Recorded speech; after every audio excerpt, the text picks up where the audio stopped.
Welcome back to Scale Auto Guys Workbench.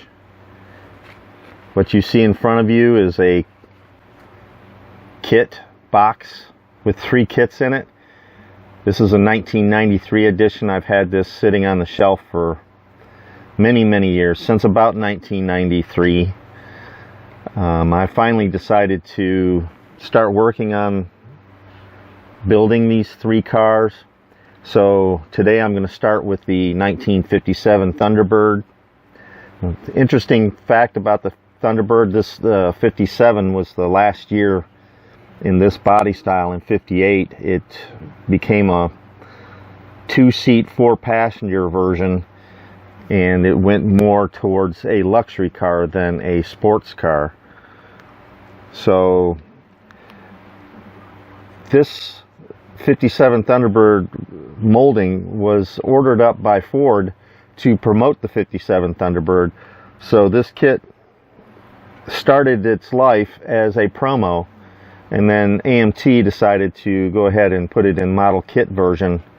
And so the first version of this was way back in about 57, 58, and they've been repopping it ever since. AMT, well, round 2 actually, has just reissued the 57 Thunderbird. The box art has a red colored Thunderbird on it.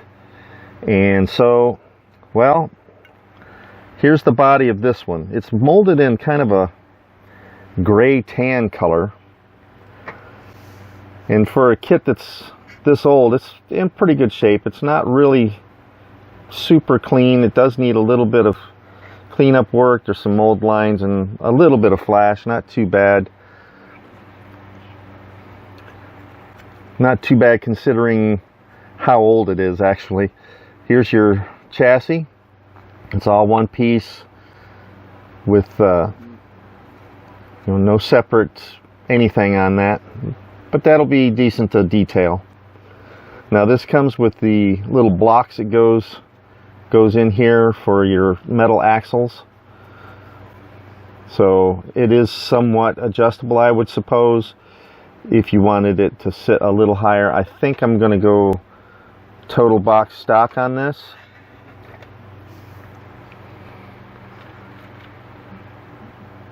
Here's one of the trees here. This also comes with a Continental kit. You know, the spare tire on the back of the car, and I think I'm going to go with that. I kind of like that. Might as well, you know, maybe make it into a luxury version. Who knows? Here's another tree. It also has this fastback roof, which is kind of weird. I've never seen the actual car with a fastback roof. They've always had just either the convertible roof or the fiberglass one-piece roof that you could remove. Here's your dashboard. So you see it's got a little bit of flash there to clean up.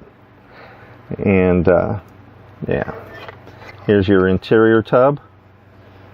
Now I looked online. I watched a couple of different videos from a couple of different people, and it's the same exact kit. This is the same exact kit as that new release.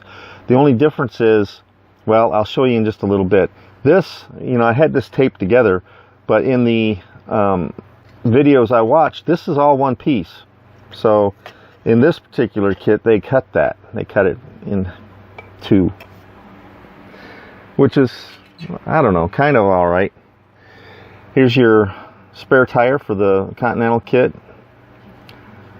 Comes with a phone handle too,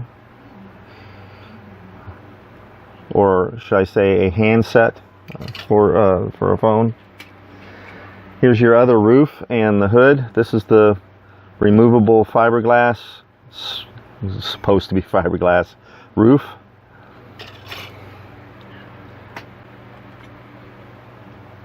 Here's your trim rings and a steering wheel. There's not a whole lot of parts in this kit as far as to build it. But the only engine option they give you is the chrome one here. This could be either the 292 or the 312 block. I'm not sure which one. It's not the turbocharged. This is just the normal aspirated engine.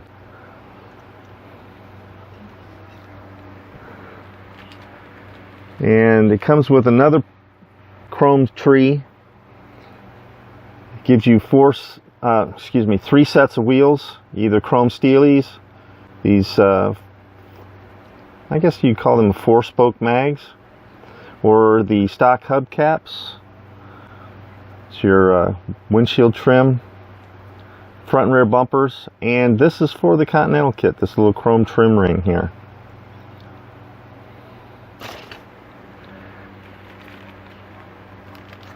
In the kit box here, none of the glass was in plastic bags. I went through a while back and put them in plastic bags to keep them from getting scratched up. But it gives you your windshield and your two back glasses, one for the fastback roof and one for the regular roof. And it gives you two different sets of tires. I wish this particular kit had the white walls, but these are just the skinny bias ply Firestone tires with no white wall. I'm going to try to white wall them. I don't know how well I'll do at that, but I'm going to try to give it a whirl. Let's see if I can come out with some white walls, because I think it would look, you know, like the box art. With the white walls, I think it would look good. The only other set of tires that comes with this is the hollow Goodyears that are pretty common in most AMT kits. They're labeled, you know, the Goodyear label on them. You have to trim that little piece out, which I always kind of dislike, because you can never get it trimmed quite clean, and it sometimes makes the tire fit a little weird on the wheel. The decal sheet is kind of plain. It's just a couple of stripes and a couple of license plates. I wish they would have put your dash decals in with this, but this era of kit, they didn't include dash decals then. They just in recent years just started putting those in to model kits. And because this is a multi-car kit, they give you a whole bunch of taillights. So I'm going to have to go through and sort out which ones are for this car. They also, on the chrome tree, they have taillights on the chrome tree if you want to just go with those and paint them red. I may end up doing that. Those are right here. So I may just paint these red and attach them. Last but not least is the direction sheet. Little history on the 57 Thunderbird. And it's all pretty basic instructions.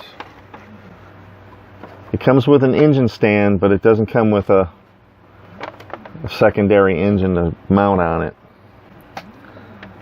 As I understand, the new issue does come with two engines. This one, however, does not. So there it is, the 57 Thunderbird. Like I said, I'm going to be building all three of these kits. I just wanted to start with the Thunderbird first, so we're going to get that out of the way. I got a little bit of cleanup to do on some of the parts. Got some sub-assemblies to get done. And then we'll get over to the paint booth and start shooting some primer. I'm not really settled yet on what color I'm going to go with this Thunderbird. I don't want to necessarily go with red. I want to go with something a little bit different, but I'm not sure what yet. So let's get started.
Welcome back to the final in my most unusual location.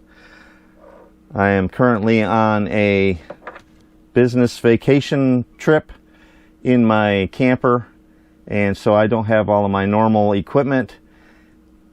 So I went and bought this manual turntable just so I could shoot this portion of the video. This is the 1957 Ford Thunderbird.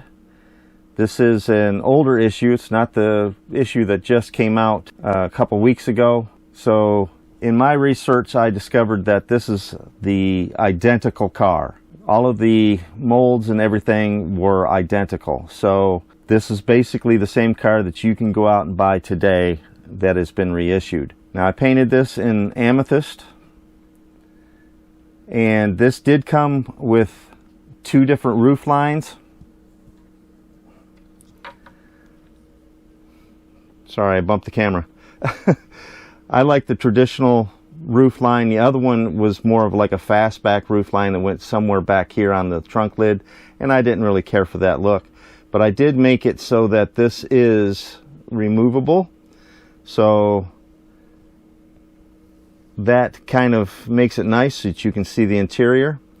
As you can see, I put bare metal foil, wrapped it around the doors and on the dashboard. Went with an all-white interior with the amethyst and the Continental kit on the back. I thought that gave it just a little bit of class. I also went with the mag wheels instead of the stock wheels, just to give it a little bit of flair. The hood on this one, just like the reissue, is removable. It does fit down on here kind of tight. It pops right off, so you can get a good look at that engine. And there you go. There you have it. This is, I believe, a 1998 edition. I believe I said that at the beginning of the video. And so, as you can see, if you get the new reissued kit, they're identical.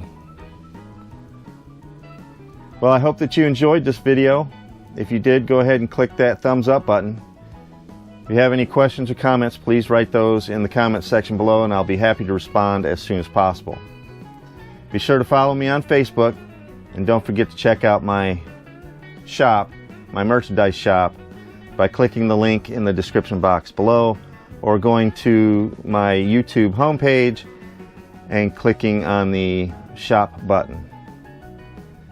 If you want more videos like this one, make sure to hit the subscribe button below.